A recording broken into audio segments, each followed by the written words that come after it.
I will start with the question like, tell us about yourself, your qualification, background, and your teaching experience, etc. Monica. Okay, so I did my graduation from College of, basically I've been born and brought up in Delhi only. I did my graduation from College of Applied Sciences in Electronics. This college comes under DU. Like when I did, it was a kind of applied course, not very common thing to do in those days. So I chose that because I wanted to do something different. But more or less, I was, naturally oriented towards teaching maybe. So that is how like I started teaching. I used to take classes for my juniors as soon as I completed my 12th. And indirectly, you may say I have been teaching since more than 21 years. Then I did my B.Ed from MDU Rohtak with Maths and Physical Science as my teaching subject. And since 2015, I have been linked with Vedantu, and I'm teaching as an online maths teacher with Vedantu also. Okay. Great to know a quick background about yourself, Monica. And you are a very experienced mathematics teacher for sure. Means 20 years is a big time, you know. Actually, it was not a planned experience kind of thing. No, it was, you may say कि I didn't choose teaching chose me. Wow. You may say that, yeah. So my question, candid and frank question to you, Monica, is that why should we learn mathematics? So we should learn mathematics because we can't live without mathematics. No? Like it's a part of our daily routine also. Just think of a very simple thing like going to market to buy something. Mhm. Suppose like from our childhood itself, like mama will give us 500 rupee and she will say, okay, get this thing, and then the shopkeeper will return you this much of money. In basic calculations also, like if we say na, ki like banana is 60 rupees a dozen, and you have to get 5 bananas, then how will one calculate if he doesn't know the basic mathematics? Moreover, you could see like mathematics is everywhere around. Na? Like even if you are preparing something in kitchen, just think of preparing as simple thing as a vegetable pulao. Like we know that we have to have some proportion of water, rice to prepare that. Even if we are preparing that halwa, we have to be careful about the proportions. In baking, even our grandmas used to do that knitting kind of thing, like the loops she used to put in those knitting needles. She used to count those loops also, na. So we can't, even in embroidery, sir, everywhere, think of anything, think of music, there also you will count the beats. Think of dance, there also they are like counting the beats and then dancing. So we can't separate maths. In architecture, you can go to any level, you will find maths everywhere. Like no part of, but I feel it, sir, no part of our life is separate from math. It's just the way it's taught in school that the child loses the interest. That's the thing. Otherwise, we can't separate maths. Yeah, this is very interesting and insightful points which you have brought out, Monica. Yes, sir. Like Just for think, sir. Suppose you want to take bath in cool weather. Okay, you will go and you will check the water by putting in your hand. So you will have to, check the proportion of hot and cold water too. So in correct, everything we do, we have to be careful of certain proportions also, certain ratios also, some counts also, everything, sir. great, great. No, this is quite interesting. What you are telling right now. If we are going for a shopping and there also we need to do a calculation. I remember I was a few days back only, I was going to a chemist shop and I wanted to buy the diabetes swab for my mother because we need to Okay. prick and then Yes, clean I know that. that alcohol swabs.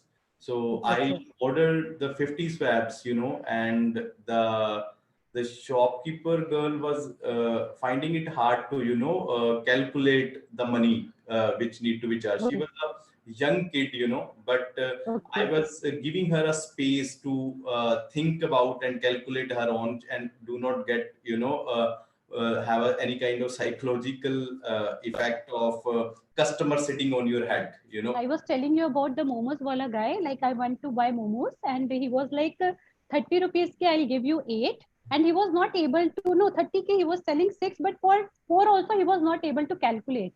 And he said ki, okay ma'am, you can calculate and let me know. So I was like, come to me, I will teach you some maths because you need some maths lessons also. Mhm. So it's in every part of life we can't separate maths and our daily life routine, sir. Correct, correct.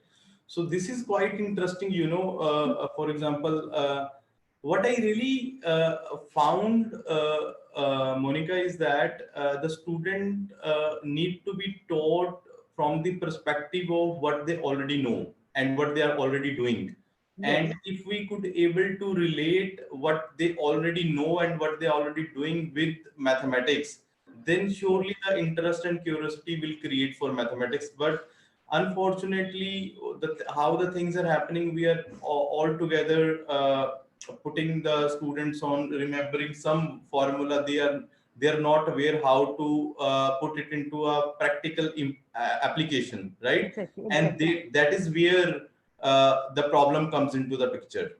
Yes. So surely, but don't you think it's a quite a challenging to tell the students, this kind of real life experience on all kind of formula being used, because there are certain formulas which is they are not having a practical use, or maybe could not able to visualize that. Then how we need to deal about those kind of situation, Monica? So one thing is like I have noticed, it's not like you would have also seen, like in the current curriculum, they have made this change. Like they have introduced for ninth and 10th graders particularly, for fifth, sixth grades also in some of the schools, they have introduced this case study questions. I don't Mm, know whether you have gone through them or not. Like they are case study questions. So what happens in case study questions? Earlier, what they used to do, they used to ask the students like there is a room, and they would give the dimensions of the room to the student. And then they will directly ask you, okay, the cost of painting is this and this. So how much would it cost? So earlier they were directly asking like them. Now what they will give a a picture view of the room, and then they will describe the walls of the room. They will say, okay, the child wants to, so kind of interest they will create. Like there is a child who want to get his room painted. He want to make one wall creative. So he want to, on one wall he want to have that cartoon print or some kind of that. They will give dimensions of that particular wall, and then they will ask questions based on that. Okay, if this wall has to be painted at this cost, so how much will it cost? And then for rest of the walls they will create some different kind of questions. So case mm, study questions, basically they are trying to incorporate the real life examples also. That will take time definitely, sir, but I think it's better now. Like small steps may take us to something bigger. Like introduction has been done, but I think that is the only way. If we incorporate the real life cases in maths, I think that will definitely help in developing the interest of the students, sir. So this is great, the kind of case study you are talking about. Till the Yes, sir. time it is not coming as a full-fledged curriculum, Yeah. the teacher has a task to do. I mean, Yes, exactly. they need to create the curiosity by bringing, real life scenario for each and every topic at least. Okay, so that is in my opinion is also A good thing. most important thing to do, Yes. because you know the point is that everybody is doing mathematics, for example, which you just said, right? Everybody is Yes. doing in Yes. one way or another way. It's just that they do not know they are doing mathematics. Exactly. Exactly. They if they would be able to informed, right? For example, uh, if somebody says me that I am not interested in biology, right? So Mm, mm. and then they are handling this body entire their life, right? And then Yeah, it doesn't exactly. make any sense that if they are not interested in biology. Same is in a case of mathematics, right? They are doing Yes. Yes. mathematics knowing or unknowingly. So it is better to Yeah. know and then do, rather than keep doing Yes. mechanically, right? Yes, exactly. So I used to give this example, Monica, to everybody, and I asked them that suppose you are standing in a crossroad, okay, and you need to cross that road, and that is a busy road, and the traffic is coming from the left, traffic is coming from the right also, and I will give you two options. One, you just open your eyes, look left, look right, and then if you find that there is no traffic coming, just cross the road. And other option is that your eyes will be closed with a black cloth, okay, and then you have no other option to look left and right. You just need to cross on the busy road, and which option will Okay. you select, And every student I have asked this question will always say that I will cross the road with my open eyes. Okay. Yes. Yes. And I then give them some more data. Okay. I used to say to them that, okay, 5 minutes back, two people crossed the same road. One of them crossed the road with open eyes and met with accident and is in hospital right now.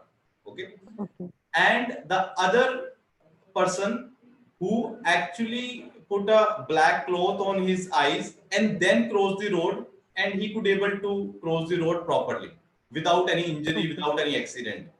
Now I ask them which course of action you will choose, and again 100% of the student will say me same thing, that they will cross with open eyes. Yes. Then I asked them, why did you choose that? And I already gave you, example where the person who chose to be on open eyes actually met with an accident. And then everybody says but chances of, having the accident with the closed eyes and a black cloth on your eyes is much more than with the open eyes. So basically, their mind calculated the probability, right? Yes. Yes. So if your mind will, probability is basically chances of happening of something, right? So now their mind has actually calculated chances. Okay, so their mind is actually working on a mathematics, right? Yes. And Exactly. if suppose on a emotional ground somebody try to pursue you emotionally, that okay, the best thing to do is to cross the road with the closed eyes, and then there will be a lot of music will be happening and something try to make you fool out of that. Yes. But if Yes. you are strong on a mathematical concept of probability, right, you know that the chances are that I will met with the accident is very high if I close my eyes. So this is just a basic example, which can Yes. save your life, right? But there are many more things. This is just to explain the concept that why the math is very important for you, right? So Yes. it Yes. actually make you a rational person, right? Yes. For example, as you just now talked of a plus b whole square.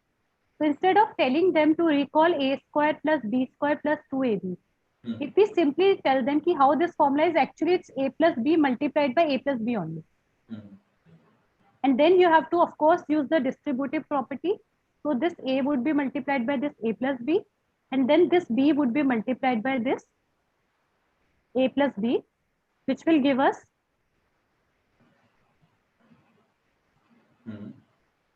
and you could always derive that formula. So that is how we get this formula. Moreover, when I talk of, sir, we may think of something like, suppose we are talking of surface area of a cylinder. Hmm. Hmm. Now, This the is children, yeah, in mensuration also, we have many formulas. No? Like, let us talk of first the simple thing. Let me talk of perimeter of a rectangle only, sir. Hmm. Like, Hmm. if I'll tell the student, okay, what is the perimeter of rectangle? They will mug and they will say, okay, it's 2L plus B. That is 2 times length plus breadth. But if I tell them the basic, okay, perimeter basically means the boundary of anything. So this is L, this is B, this is L, and this is B. So if you will be adding them all, you will get L plus B plus L plus B, which is actually 2 times of L plus 2 times of B, which is actually 2L plus B. So that is how we get this formula. So if we'll explain them, what I feel is if we'll explain them the reason, like why this is 2L plus B. Like in my childhood also, I also only knew perimeter is 2L plus B, but never thought of it. Like as a teacher, no one told me, like as a student, no one teacher explained me this thing. Plus I was, sometimes that is why we were confused in where to use the perimeter and where to use the formula of area. I Hmm. know this may sound very simple to us right now. Okay, it's very simple thing whenever they are talking of boundary, but I have seen students, they ask me like, ma'am, where we need to use the perimeter and where we need to use the area. So if Hmm. they will know, okay, perimeter of something is basically the length of it, the boundary thing, the total length of the boundary is the perimeter. Even if you forget, even if you are having suppose any triangle and they ask you to find the perimeter. So as such, we don't have any particular formula for perimeter of, we may say a general triangle. For Hmm. equilateral triangle, we may say 3 into sides. But suppose I am having a triangle with sides say A, B, and C. So if they will know this concept of perimeter, okay, we have to find the sum of the boundary. So it would be simply a plus b plus c. In that way, they won't have to, learn all the formulas if they will understand the concept. This is beautiful, and yeah, the thing is that on this level it sounds very simple, Yes, but the problem comes if that mindset is not developed in the mind of the child, right? correct, sir. So uh, 2 into L plus B is very easy to explain. When go to the next level, for example, you were talking about surface area of a cylinder, for example. Correct, correct, sir. There, if they do not have the students, whosoever is watching this, so it is very important to make a mindset of questioning everything means question the formula first of all. If you are not questioning the formula, you are missing the step one. You are going to Exactly. be in trouble in future while learning mathematics. Just focus on whenever a teacher, maybe your school teacher, your tuition teacher, anywhere is giving you a formula, the first question you need to ask is that what is this formula, why this formula, this is equal to this. Okay, Correct, if correct. that is not clear, do not move ahead. Okay, so this is a prerequisite to learn mathematics. Okay, so yeah, Monica, maybe the surface area thing was also you were. Yeah, let us talk of cuboid only, sir. We were talking of rectangle, so let us talk of cuboid also. Suppose I am talking of a cuboid. Now in cuboid, we know we have something like this.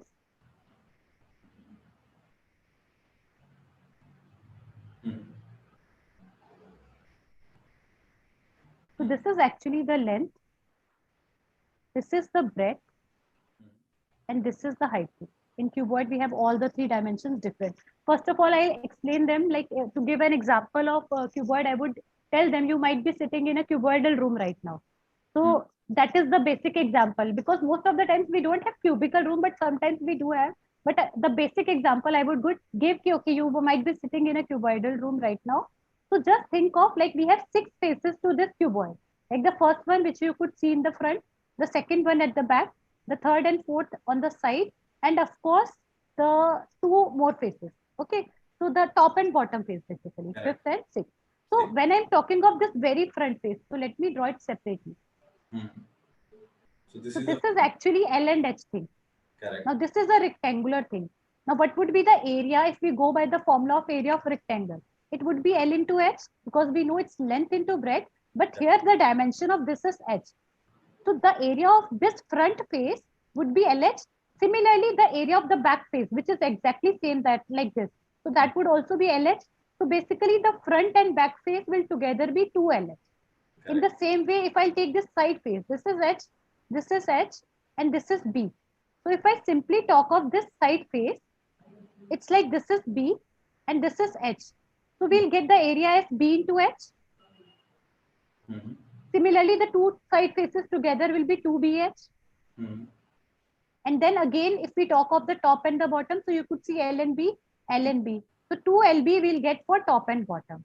Now, if we add all these, we'll get 2LB plus 2BH plus 2LH. And if you will take common 2, so you will get LB plus BH plus HL. That is how we get the formula for total surface area of a cuboid. This is beautiful, actually, Monica. And after understanding it, students, now you can remember this formula. We are Yes. not against remembering the formula. Okay. Yes, there is no need of cramming it. Like Yes. if the child understands this concept, he will remember this. And But then suppose, yes, sir. Yes, sir. Yes, sir. You say. sorry. So the problem comes when you are not understanding this entire thing which Monica ma'am just explained. After understanding is remembering that formula is okay, but without understanding formula, just remembering the formula will bring a trouble for you. If it is not now, it will be in future. So we need to avoid that trouble. Okay. Ask your teacher whatever formula they are telling to you. Ask them that derive this formula. Please help us that with the derivation of a formula. Formula derivation, if you are not understanding, after certain point of time in your life, you will say that maths is difficult. Okay. Yes, sorry to interrupt you, Monica. No, You no, were no, it's okay, sir. Now next comes the question.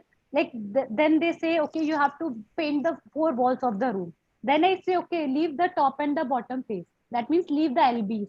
So hmm, you will be left with 2BH plus 2HH. correct, Take 2H common and then you will be L plus B. So that is how we get the formula for lateral surface area, which is leaving the top and the bottom thing. correct, correct, correct. And now if you have to paint the ceiling also, like sometimes it happens, the floor of course we won't be painting, but Sure, the four walls and the ceiling has to be painted. correct. So we need to add another face to it, that is LB, which we have skipped. So that is how we get the area of four walls plus the ceiling. Because Correct. sometimes they do get question, na, कि you have to get the four walls plus the ceiling painted. Cost is say this and this, and now what would be the total cost of getting the paint done? And that is, sir, how mathematics also come in the this planning the renovation of your home also. Correct, correct, correct, correct. No, this is fantastic, Monica. And this, for student, it is how easy it is to remember all this thing, and I always say that if you are doing a hard work without understanding, it will bring a stress to you. Okay, Yes. if you are doing hard work with understanding, then it will still be a hard work. It's not like there is no solution to hard work. If you Hmm. want a hard work without stress, then focus on the understanding. Okay, and the math is also same. Okay, and this is not going to help. This thinking will not going to help you just in mathematics, for all other subject also. For example, for chemistry, for physics, for biology, wherever the math formula is coming, just go into the derivation part. If do not take a pressure of examination is coming and I just need to remember the cram the formula, it will disturb your habit. Okay, once your habit is made incorrectly, you could not able to correct it later on. Okay, so just focus on the formula part. This is how to learn a mathematics, and which Monica ma'am, you have explained it perfectly fine. So this is what I do not understand. Why in the higher classes also, for example, I in the 12th or 11th, when somebody is doing an integration, they do not. Most of the student does not know what is the meaning of integration or differentiation, right? Hmm. So that the reason being the habit is developed in the earlier age. For example, for a sixth grader, seventh grader, you might, Monica, find some student are actually curious. What is your Yes, experience with the student? Like yes, you may yes, ask, sir. Some students are extremely curious. They keep on asking something, very interesting. But some are like, even if I want to explain them something extra, they won't be interested. So we have to, keep a balance with both kind of students. "Mhm, In those who don't have interest, I try to, keep on asking them, keep on giving them real life example so that they could relate that math to their real life also, and they could develop that interest in math. And luckily, sir, like whomsoever I have taught now, like they have started liking maths, and that is more than enough for me. Like they may or may not be very good in maths, but at least they have developed an interest in mathematics. Like hmm, our job as a teacher is not only to guide the students, na. Like if I am telling the student who is already scoring very well, and I'll say, okay, my student has got this and this marks, that is something which I have been doing in daily routine. But if I get a student who is not at all interested in maths, and with my some efforts he is able to do, he is able to gain interest, plus to do to certain extent do something good in maths. So I feel ki okay, I have done something good for him or her. No, this is great, Monica. And just to share you something on this, because I get a lot of calls from the parents for their kids, and I remember this call. Somebody, for a ninth grade student, I got a call from the parents, and the parents told me that their kid is already getting a 95% marks. Okay, Okay. and they were asking me that what will you and your tutor will do to get her 99 or 98% marks. Okay. And I always answer them something they have not expected, from a normal educators, right? So I always ask them that, uh, why. First of all, I told them that we do not guarantee something like that, Hmm. this much percentage of marks your kid will be getting. And then the mother was asking me, then why is we have a need to get a tutoring from your tutor if you cannot, commit on some improvement in the marks, and I always tell them that if your kid is getting 95% marks, okay, there can be two scenarios. One, your kid is already liking mathematics and understanding it properly and then getting 95% marks. If that is the case, surely the marks will improve further, because then the teacher will help him practice more, then the marks will come further. But we will make sure that his interest, which is already there, will not decrease. Interest will not decrease, interest will always increase in spite the marks are up or down. So our focus is that if the student is already interested in mathematics, our focus is that the interest should not be reduced at all. After our coaching, after tutoring by our tutor, the student will like math more than what he or she was liking before. And if by chance he was getting a marks without liking the mathematics, surely he or she will start liking mathematics after our classes. So it doesn't, matter how much marks you are getting, if it is 95 or 96 or maybe 99. The more thing is matter is that if you are not understanding and liking the subject, sooner or later math will going to trouble you, because it is a logical subject and logics works on understanding, Correct. right? Correct. Yes. So this is a great explanation, Monica. I hope all the teachers are should do this kind of stuff for a higher examples also, not only for this something like in a for a higher classes for the derivative and integration, and of course in the 10th grade also we have many things, Yes. I remember I have written one article, Monica, long back in Quora, wherein I was I shared with you also. I was Yes, explaining sir. the arithmetic mean, right? Yes. Arithmetic Yes. mean, and I took this example wherein a 6 feet old man uh, drowned in a swimming pool where the average height of the water was just 5 feet. So six Yes. feet man drowned and died in that pool. And the reason was that at some places the pool was deep enough to have 7 feet. Yes. So Yes. and if you are going to a swimming pool, and if you do not see that board, whether it is a average height or it is height throughout the pool, and it may kill you, Yes, because sir. 6 feet average or 5 feet average does not convey anything. It Yes. just convey what is the average of that, but you can still get hurt. So that is another example why you really need to get interested into a mathematics. Yes, sir.